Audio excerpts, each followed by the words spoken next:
Good morning, Wayne. Good morning. And I appreciate you letting me sit with you and chat for a little bit about a multitude of things that we've discussed this past week. For those of you who are listening to this, Dr. Meredith is the chair of the Department of Surgery here at Wake Forest. And I just realized you were a Wake Forest Medical School graduate back in '78, is that right? That's exactly right. And also, he's been the American College of Surgeons president recently, 2020 to 2021. So, you and I have had a lot of chats in the past about team effectiveness, team leadership, resiliency. And I was thinking the other day that we actually talked some 10, 15 years ago about your working with NASCAR, looking at team effectiveness, communication, and other ways to improve teamwork. And then just recently, we talked about the huge challenges that everyone is having, especially in this healthcare system, of faculty development across vast expanses where everybody's spread out. So, in that note, I was thinking that this may be a good segue into these common problems. Last week, we just had a chat after Grand Rounds, and it was very inspiring. It was focused on, the Wake Forest philosophy about dealing with disparities in healthcare, and also, helping staff understand how to respond effectively to microaggressions or outright biases and racism in the workplace. And that transformed into a discussion about staff effectiveness, resiliency, and just a multitude of other topics. And I was just hoping we could chat on those things today. And I was just going to start off with, I think, probably the one that everyone needs to hear, and that's, managing a team that's been participatory in a serious critical event. Sure. And dealing with second victims and staff wellness. And it's just one of the things that, the health professions just doesn't deal with effectively in most people's opinions that I've talked to. Not nearly, law enforcement has a much better process for dealing with traumatic events and really making sure the staff, the law enforcement officials have some sort of recourse, and whether there should be a duty, whether they have the mental capacity to do so. So I'm just going to be quiet and let you discuss that critical assessment piece that we talked about the other day. What we got to talking about was a program we have in our operating room, which is basically critical incident debriefing program, which we've done for probably 10 years now. And I really got it as having grown up as a trauma surgeon, learned from the EMS people and the disaster management people. One of the techniques that's useful for keeping team cohesion and building resilience in your teams is to recognize when you've had a critical incident and do a debrief on it that's designed to get those emotions dealt with at the time. And so what we started doing is, if anyone in the operating room, surgeon, anesthesia, nursing staff, anybody requests it, it comes up through a little little process in the operating room. And we assess it. And a lot of times it's just a matter of getting two people together and having them talk, right? But a lot of times if something serious happens, unexpected death in the operating room, some serious team communication breakdown that results in disharmony or bad feelings or something like that, we do a critical incident debrief, which is really designed toward preserving, maintaining, or creating team cohesion. And it's pretty simple, whatever the event might be. We had a stapler fire and across the hepatic veins, and it cut, but it didn't staple. Right? We opened that up, and it just gushed. And so we got that patient fixed, and he did fine, but it was stressful to everybody. So, for instance, something like that, we pull the team together, usually one morning at 6:30 before everything gets started. We pull the whole team together, all the circulators, all the scrub nurses, all the anesthesia people, all the learners, the surgeons and anesthesia. We sit in a circle, and I usually have someone, a resident or the fellow or someone who was participating in the case, just sort of present it. And then I go around the room, starting with the person that's the least powerful, the least stature uh, in the room, and I start myself. So when all that was going on, what were you feeling? Well, And that's great. And I have each of them describe that, and I go around the room. And then I make the observation. Okay, you've all told me what you saw, but none of you told me what you felt. And so I go back around the room one more time. And at the end of that, typically I'll say that was much better. You tell me what you thought, but you still haven't told me what you felt. And then people will start to get it, and they'll start saying, and I'll give some examples where you're feeling like you were not being listened to, or you feeling like you didn't have power, where you feeling like you're going to be fired, where you feeling like you're going to be blamed, you're feeling like what were you feeling? And they go around that room, and it's amazing how different everybody's feelings are. It is almost universal from my experience in doing this that the people in the room have no idea what the surgeon is feeling or even thinking going through those things. And so one of the spinoffs from this I've learned is when you're in one of those situations, communicate more about what you're thinking and what's going on, right? It needs to be calm, and it needs to be candid. But I think one of the things I've learned is that we think they're reading our mind, and we're all on the same page, and we are often not. But at any rate, I've had lots of those folks say, I've been working here 25 years, and I've had two of these type incidents before, and they rankled with me for years. And then 2 years ago, we had one where we debriefed, and it really helped me. And I really think these are good. Or they'll come up to me after, and they'll say that. And so it's been pretty effective. It's been pretty useful in building team adhesion. It doesn't take much time. If you don't do it for every little, blood bank ID that got back to the blood bank with a wrong unit number on it, you have to do it for stuff that's Right. that's worth the trouble for everybody. Mm-hmm. I do prep the surgeons typically, or whoever. So I get a lot of espionage about the case from other people before it happens. It typically more than one type of team member will bring it up, right? I mean, when something like this happens, basically everybody knows. And so more than one type of team member will bring it up. And so I'll get sort of the story from all those folks and what they think the issues are.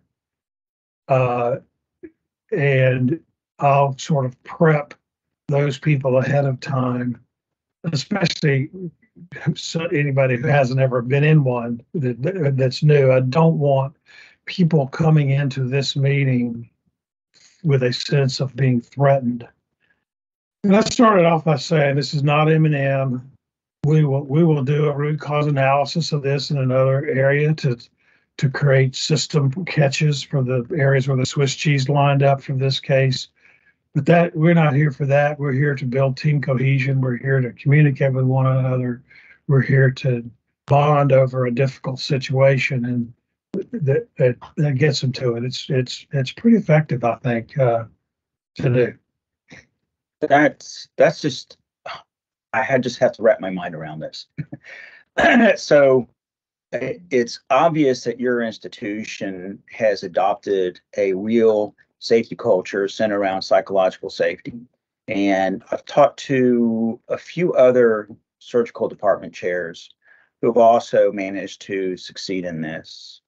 I talked to Justin. I would not say we've succeeded at this. I think this is a I think this is a constant battle, and I think Okay. it's way harder post-pandemic. We went through years, really a year and a half or 2 years, Hmm. without much social interaction, without much FaceTime with our colleagues and with people, and I think we lost ground during that time, and it takes FaceTime to rebuild it. And I think it does. It's never tried to do one of these with Zoom, Hmm. but I suspect it's doable. But I also suspect that it's too easy to retreat from the process and observe it and not participate in it by Zoom. Whereas in the room, you get there's an atmosphere, there's a feeling of caring about what each other feels Hmm. that I think might be hard to get on Zoom. At any rate, but we do that. We do that, and obviously we do what we call wake wings, which everybody has to take wake wings, which is crew resource management, Hmm. hierarchy flattening communication till everybody does that. Everybody has to do that before they can come into the operating room, and then we refresh that twice a year with some event, outside speaker, internal grand rounds, a data dump, a review of the rules that we've changed or the rules that we think we're having trouble with. We refresh that. We have some really good people running that. Well, you just shifted my brain to that topic. So before I forget, I had talked with Dr. Epperson, who's the director of anesthesia at Mercy Hospital. And I admit I don't know the full size of that facility, but he says that quarterly they all break out for an hour or two of didactic and group discussions. And then they have breakout sessions where they go to an operating room or they find somewhere to have case-based scenarios to discuss these things.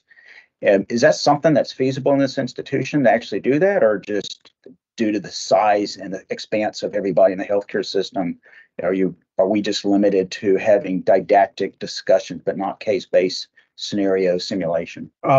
We do that in this department. We have Mhm. 13 scenarios that a Okay. guy named Jeff Carter, when he was Oh, okay. in his research year, Uh, he was an educator prior to getting okay. into his fellowship, and then Uh, during his research year, he did a ton of different stuff, amazing volume and okay. quality of stuff. But one of the things he did was get a master's in education, Hmm.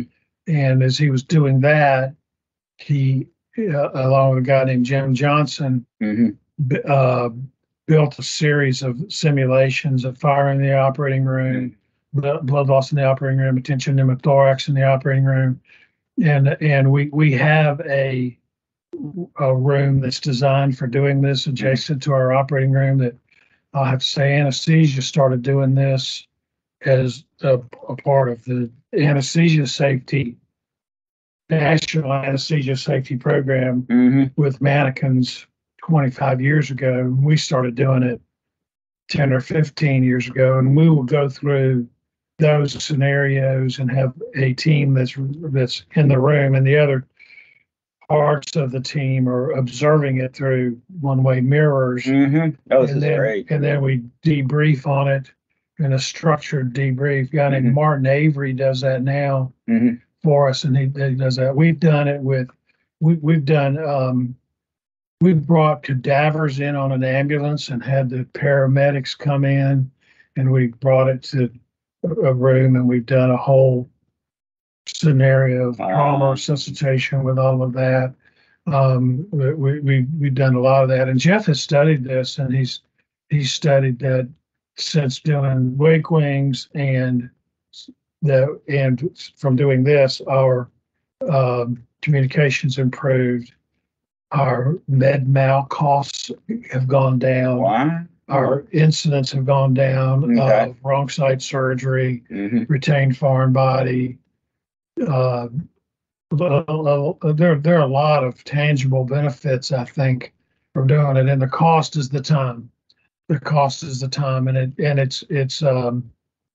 it requires a champion that wants to do it. Right? It requires a champion that wants to do it. You can't just assign it to people. It requires a champion that wants to do it and knows how to do it and is willing to keep doing it. But I think they are very worthwhile. So how I got to that thought was recently talking to people all across the nation and worldwide with the given difficulty it is to maintain a stable nursing workforce.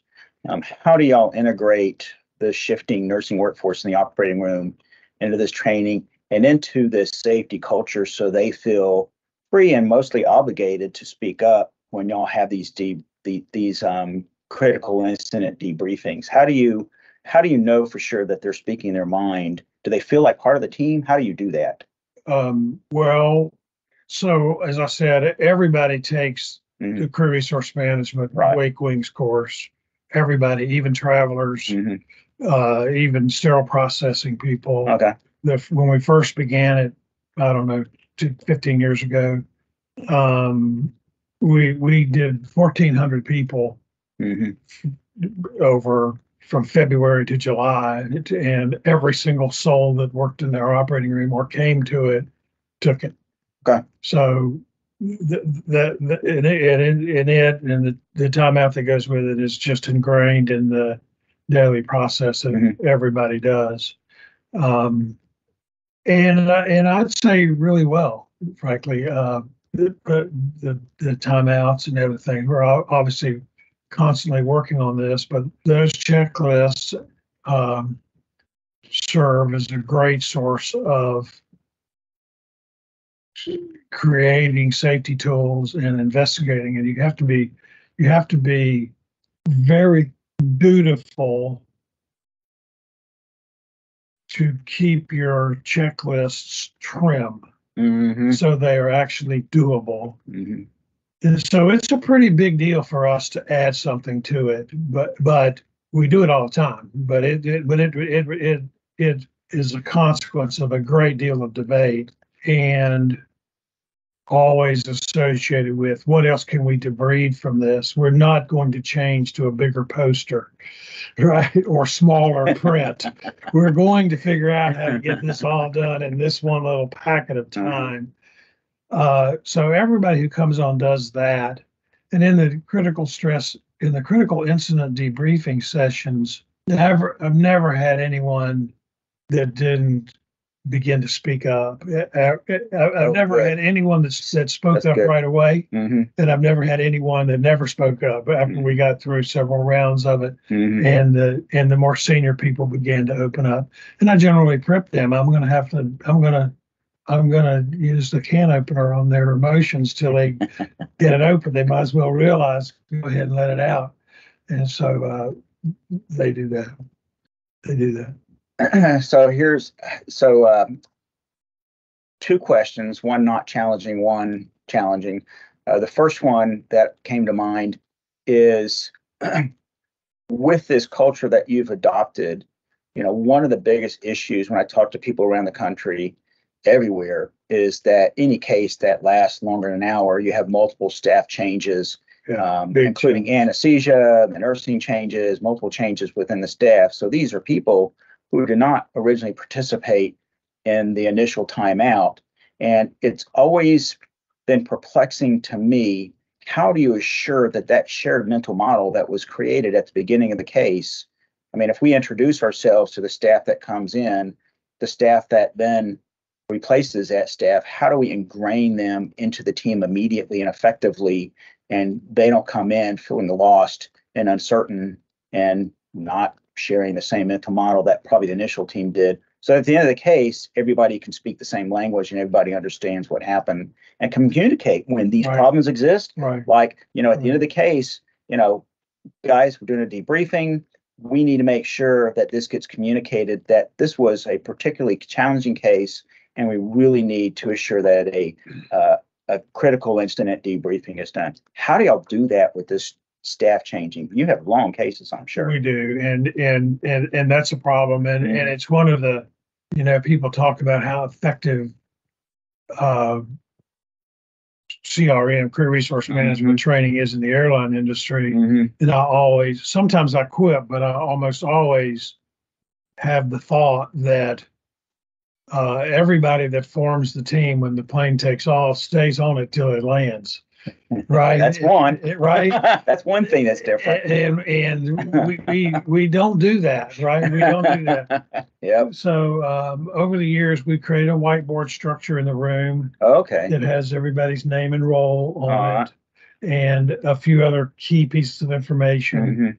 There's a very short handoff that's done, whether it's circulator to circulator or scrub to scrub. Okay. That goes on in the back of the room. We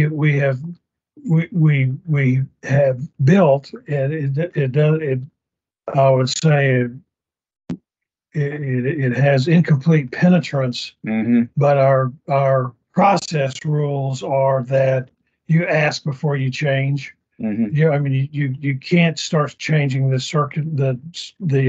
scrub nurse on the last 4 stitches of the distal circumflex anastomosis. It has to be at some time during the case when you can afford to have that break in concentration from your teammate, and they don't always know that. They don't always ask, but they often do, and usually do, I guess. So there's a little handoff for that. Obviously, all the counting goes on as part of the handoff, right? They got to redo the counts, and that's partly why it's important to put that in a time in the operation when it's okay to do that, right? Yeah. So anyway, we do that through the whiteboard, which has had several evolutions of data that's on it based on instances we've had where the holes in the Swiss cheese lined up, that we had a communication breakdown, and we've added different things to the whiteboard. So you just added one more thing I'm going to ask you to share with me at some point, that what is on that whiteboard. I think that could be a best practice, definitely within our VA system. I just remembered I talked with LD Britt probably in 2016. I think it was 2016, and I challenged him with the what came out of. We had a collaborative meeting between the the Association of Orthopedic Surgeons and the American College of Surgeons. And within that, the big focus constantly was on, if aviation can do this, how come medicine is so far behind? And, brought up just what you just talked about, changing the crew while the flight's moving along. Obviously, an airplane is no way, shape, or form like dealing with human beings. And also, finally, team-based training in aviation consists of a pilot who comes from somewhere within that airline and a co-pilot who comes from somewhere else, but you don't have the conglomerate mix of so many different personalities and teams like we do in medicine. So I asked him, how do you deal with that? And his response was just very simple. You got to start somewhere. And that's a place to start. Yeah. No one can create a safety program in medicine, and we just have to stop using that as a crutch and just figure out that's at least somewhere to start. And I think many places across the country have succeeded. I know that in 2015, I talked to Atul Gawande's group, who did a study called the South Carolina Patient Safety Surgical Safety Program, and it was, at the end of the data, it was a surprisingly low number of hospitals in South Carolina who adopted and carried through the vast majority of the things that were being proposed by the WHO. And this is checklist. This is 11 years later. And I interviewed a couple of the people that performed that study, and I finally said, why is this not successful? And what they said was, because it has to be a surgeon-driven process. The surgeons have to run it. If it's a top down, throw the checklist under the door process is going to fail. You have to have a surgeon, an OR nurse manager, and anesthesiologists. They have to band together and say, enough is enough. We're going to do this, and then it works. So what you've done is really a model, and it takes surgery, anesthesia, and nursing to form this bond and make it happen. So when other hospitals in our system approach us and say we would like to start a Wake Wings program, the first thing we do is go find out if there's going to be sufficient surgeon champions and anesthesia champions to pull it off. And if they're not there, we don't do it. And we help them find people that would do it, that would be champions, and then we coach those people on it, and then they start becoming trainers. They take the course, and then they take the instructor course, and we spread it. But we won't do it without champions. And when we started it the very first time, in the very beginning here, we had external consultants that came from Life Wings, started in Nashville, and they came and spent many days with us in 2s and 3s days, working with 5 critical people and then 15 critical people, and then we had like 2 days of work with 45 or 50 thought leaders in the operating room, going through the course, taking it, and then going through the design process, starting with building a common mental model of what Wake Wings was going to be. This is awesome. We named it, right? We named it. And then we went through and worked on all of the stuff. Worked on all of the stuff.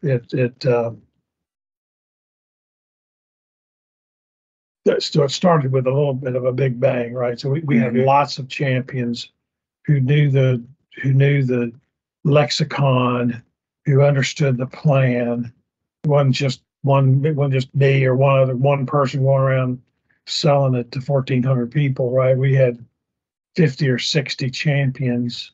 That's just incredible. From across the house, and who many of them ultimately became instructors and formed our first Wake Wing steering committee, parts of that group, and did all the stuff. It's still a lot of work to keep it maintained, but anyway, you keep saying this culture you have built, and I would admonish you to think in terms of this culture you are trying to build,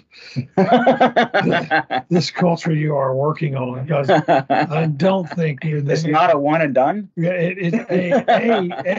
I don't think. I don't know if anybody's there, but I know we're not there. We're not where we need to be, where I would like to see us be. But we're putting one foot in front of the other all the time and trying to work on it.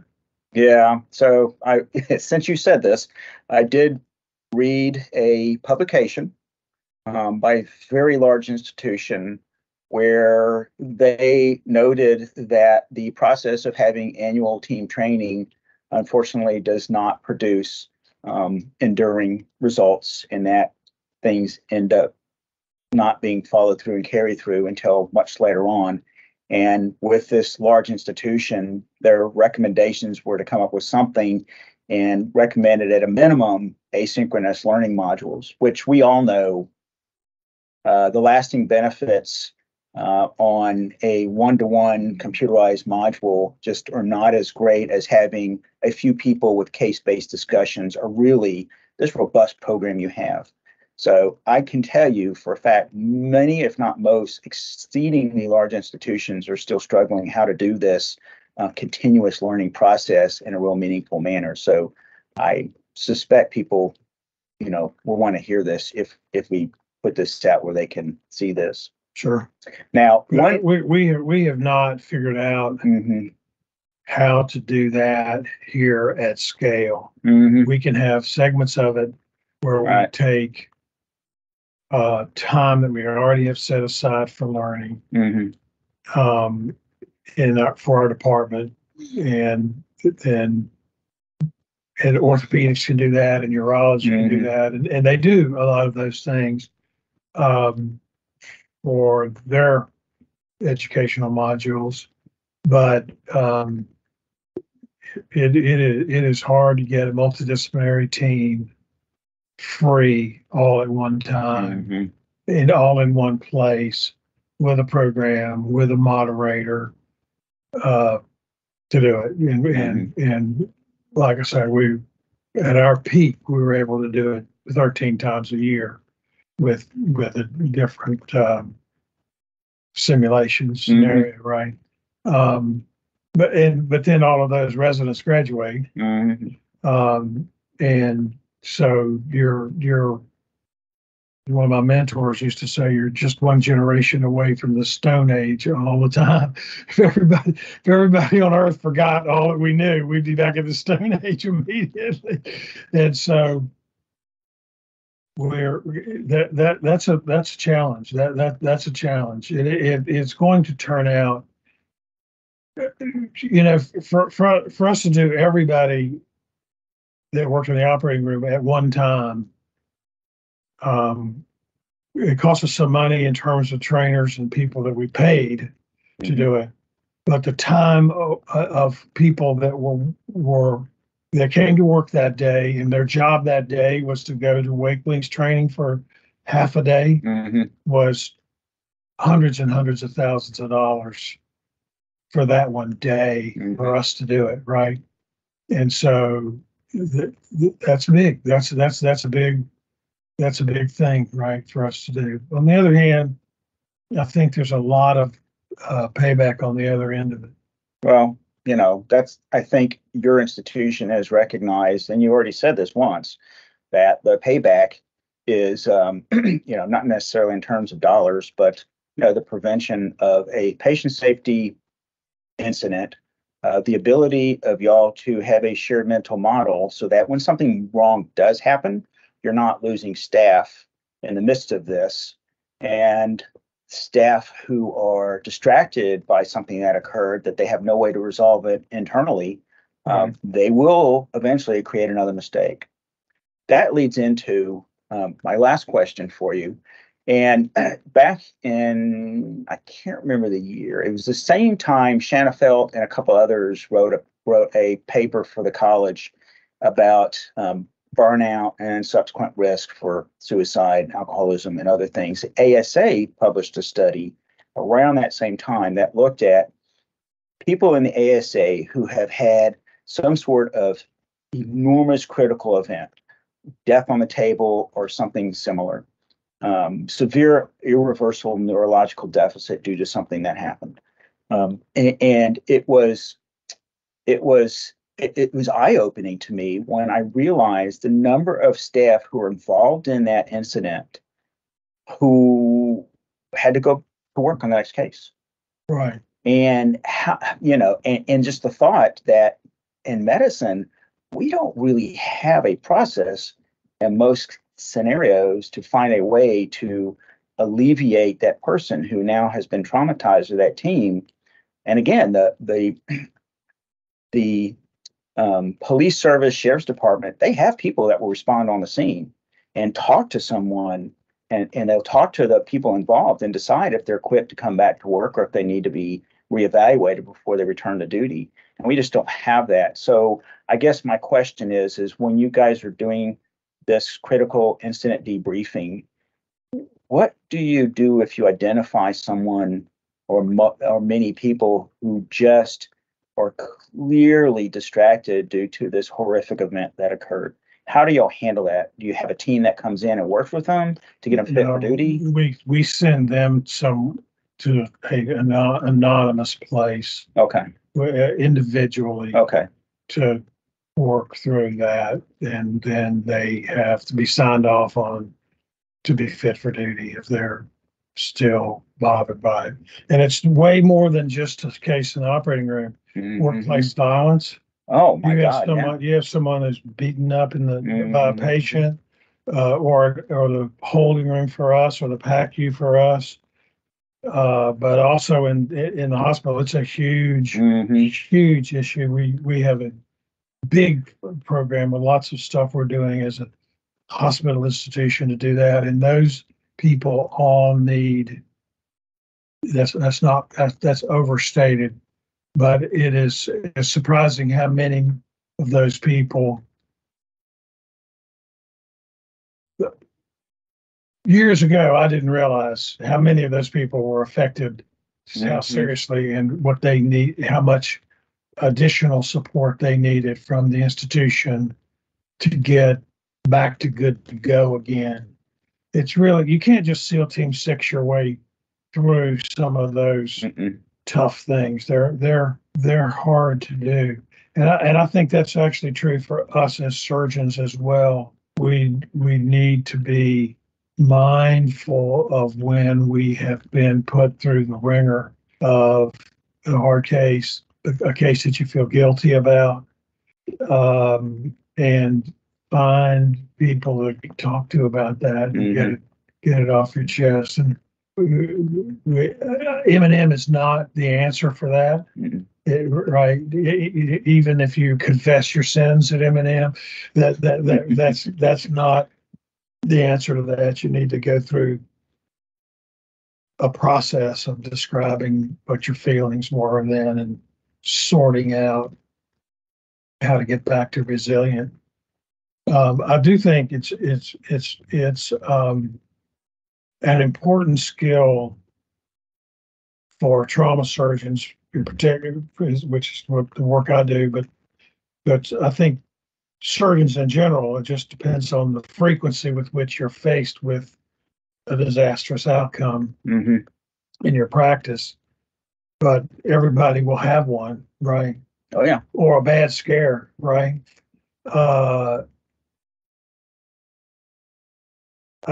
think it's very important to develop the skill set to that elite athletes do. And if you watch some of these documentaries or talk to some of those people, there's an ability to put aside the bad play right now and finish the game. And then after the game, confer with your friends and partners, teammates, and go over it and hate it, feel lost from it, feel remorse about it, then stop feeling that way, learn from it, and go out and start getting ready for the next game, right? Yeah. And it's a great lesson. High-performing athletes have to have that ability, or eventually it all gets in their head and it messes them up, and they can't do the game, right? And so, and I've listened to lots of those, and I've read lots of books about people talking to. There's a guy that wrote, it's called "Talking to the Goats," and it's a great book, and he talks to, Tom Brady, and he talks about his time with Muhammad Ali and the goats, right? And they have that.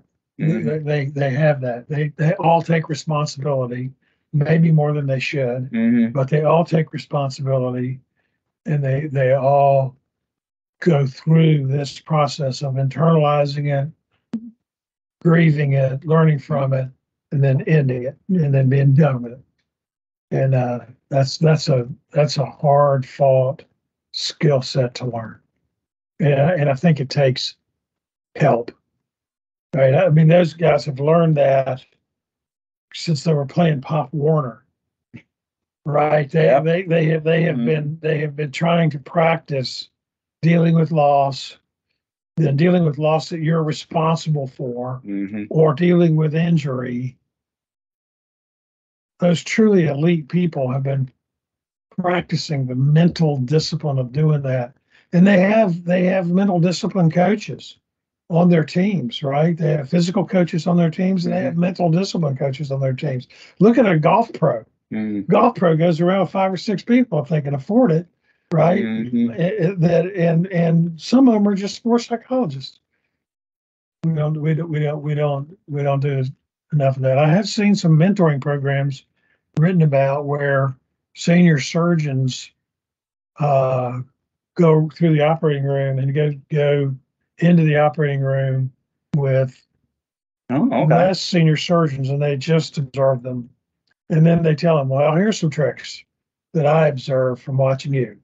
Totally no harm, no foul, totally no grade, not blaming, not anything like that, but just having an external eye observe what you're doing and then go over it is good. And I get called in a lot to help other surgeons, and we will almost, and I will push very hard to debrief those cases with the learners and without the learners. And I try to debrief on the pieces that they saw in what I was doing. What did you learn from what I was doing, and what did you learn not to do from what I was doing? And I try to go over the pieces, because there are often subtleties that they don't see, right? There are often subtleties that they don't see. So, well, I think this is a great place to stop. Great. And we can enjoy it. We can continue this later on, but I think leaving, if anybody's ever going to listen to this, the thought of the need for seeking help, coaching or otherwise, I think is a place that most of us just stop and think about. Yeah, it's a good thing to do. It's a good thing to do. I appreciate your time. Glad to do it, man. Thank you so much. Glad to do it. Appreciate it.